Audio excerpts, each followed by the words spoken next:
Welcome to chess, ladies and gentlemen. I appreciate you guys stopping by very much. So I have the final round for today. So I have Étienne Bacrot versus Wesley So, taken from round 9. And so for all of my people in the Philippines, mabuhay to you, kamusta na? Almasal tayo.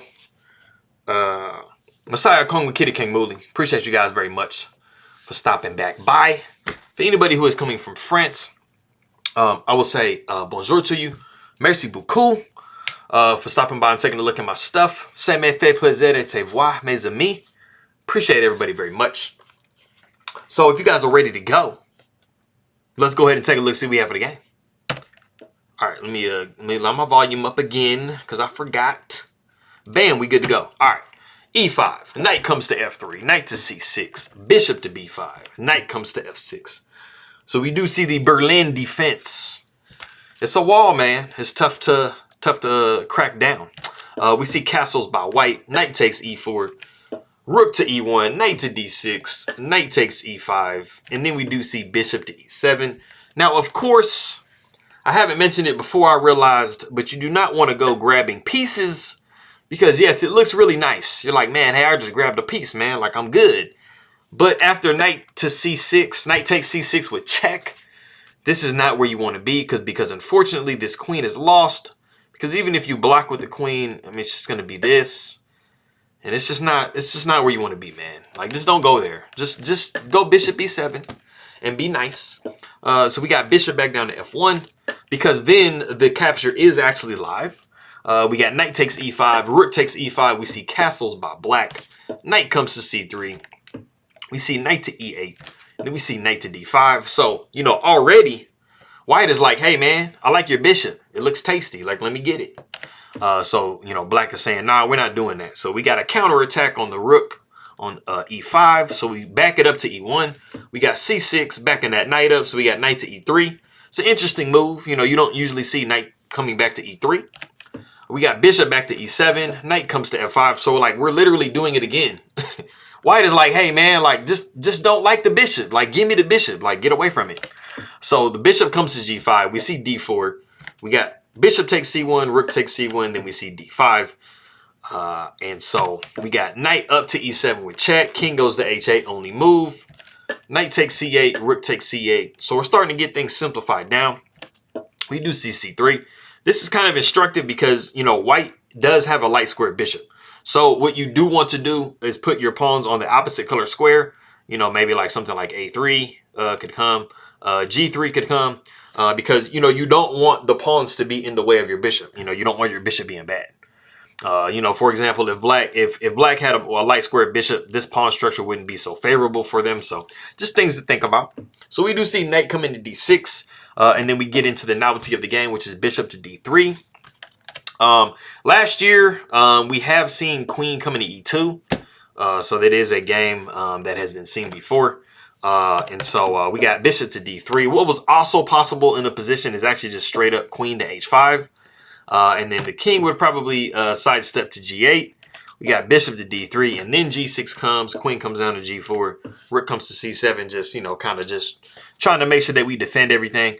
So this is just like an alternate way to play. I mean, it ends up roughly being around the same thing. So it's not like either one is really better than the other. Just kind of an alternate option for you. Rook does come to E8. We see rook to E5. And then we see queen down to D7. As I'm always telling you guys, you want to be really, really careful when you go into trades. You know, because, you know, if you do go into a trade here, you would be seeing rook taking E5. Pawn would be taking E5, and it's knocking this knight away from the square. Suggested to go knight to C4. Bishop would take on C4. Pawn would take on C4, and then you got queen to G4. And as you guys can see, black structure is messed up a little bit. You know, you just have a lot of activity going on from white. So, you know, black has given white a lot, you know, by accepting the trade. So after rook to E5, we did see queen to D7. We got queen down to F3. And then we see F6, rook E to E1. And then that's when black decides they want to trade. Rook takes E1, rook takes E1. We got rook over to E8. Rook takes E8, queen takes E8. King comes to F1. We see queen to E6, queen coming to H5, trying to creep into the position a little bit. We got F5, queen comes to G5. We see G6, and then we see queen to D8. We got king to G7. Queen comes to C7. And then we have king over to H8. And we have reached the point in the game that if you want to pause the video and see what is a good move for white in this position, it's pretty strong. It's not, I mean, it's not guaranteed that it's going to give a win, but it is a really nice advantage for white. So go ahead and try to find that move. Okay, cool. So the move is actually G3. Now, it seems kind of subtle, but I actually kind of gave you the answer earlier in the video because white, like I said, does have a light square bishop. So putting all of your pawns on dark squares is favorable. So the ideal square for this pawn would actually be A5, and that would be kind of an in-game thing. I'll get into that in a second. But after G3, you know, you probably would see F4 by black. King would come to G2, pawn takes G3, H takes G3. And then A6, and then you see A4. And A4, you know, you're trying to get this pawn to A5. Not only are you putting it on a dark square, but you're also, you know, putting a little freeze on these pawns on the queen side. So this endgame can actually be pretty favorable for black. So this was actually definitely a way that can be played. This isn't actually what we saw in the game. It was just a pretty strong possibility. But Wesley So at this point, because he is leading the tournament, I think that he's just kind of like, you know, he's just like, hey, man, I'm cool with a draw. You know, it gets him, you know, kind of, you know, it gets him in his first place. I mean, he's clear first place. So a draw is fine to him. And I think that, you know, Étienne Bacrot, he's not scared of Wesley So. You know, he's definitely played some really strong. When I looked up his profile, he's played some really, really strong players in the past. You know, like Vasily Smyslov and Victor Korchnoi, people like that. But I just kind of think that he was just like, hey, man, I have a good position. I have a draw. Let me go ahead and just kind of just, you know, fight for that. Let me just kind of secure that. So after king comes to H6, we do see queen up to D8. We see king back to G7, queen to C7 with check. King comes back to H6. We see queen to D8, and then king comes back to G7. And this game is drawn by threefold repetition. And like I said, I think that, you know, both players are pretty confident. You know, they're pretty comfortable with where they are. You know, Wesley So is leading, and Étienne Bacrot is actually in third. So he's actually doing pretty good in this field.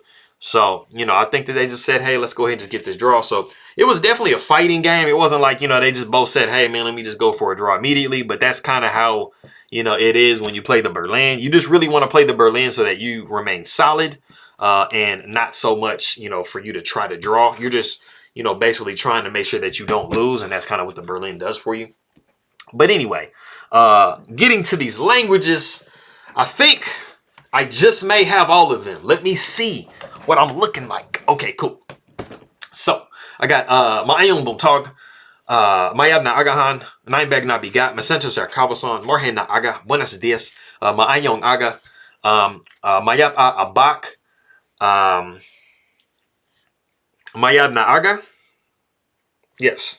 And then I have Mapia Agay, Mapia Kapapita. What's the other ones? Mapia Kapapita. I think it's my big Abukla. Yes. I have Maraja Nabuntag, Maria Mainat.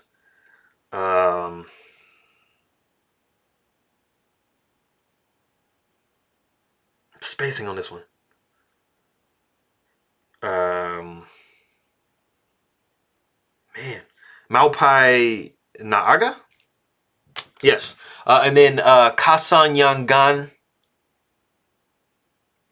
CLUB? Kasanyangan. Yes, I got it. Okay. So I got some ironing out to do, but I'll pretty much have all of them for all of my people in the Philippines. Appreciate you guys very much. And merci beaucoup, mes amis, for anybody who's coming from France.